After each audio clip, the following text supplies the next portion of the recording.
Pope John the 22nd in the 1300s, who canonized St. Thomas Aquinas, my favorite theologian, was teaching from his chair, from his pulpit, week after week for months and years, that the disembodied saints cannot see the beatific vision. In the last years of John's pontificate, there arose a dogmatic conflict about the beatific vision, which was brought on by himself. He stated that the souls of the blessed departed do not see God until after the last judgment. After becoming Pope, he advanced the same teaching in his sermons. For example, Pope John the 22nd believed that saints do not see God. They don't behold the beatific vision until the final judgment.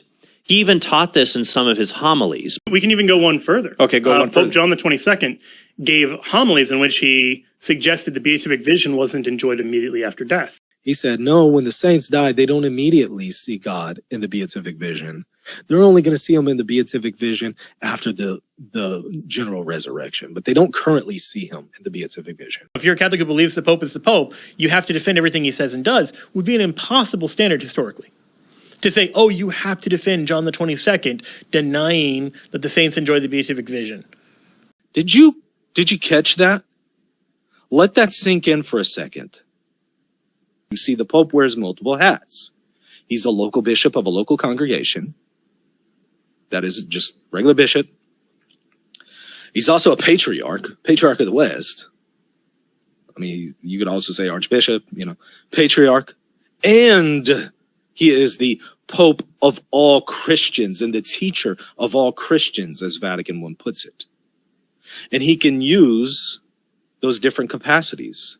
In some contexts, he can be teaching as the Pope of all Christians. In other contexts, he can be speaking as merely a local bishop.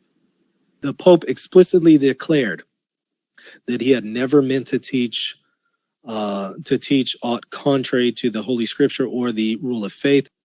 Some may say, but he was preaching in his sermons. Yes, he's just simply teaching this as a private opinion in some of his sermons. All you can do is say John the 22nd, that example means that a pope could be in a state of material heresy. I'll still grant, yes, a pope could be in a state of material heresy. So I hope this was helpful.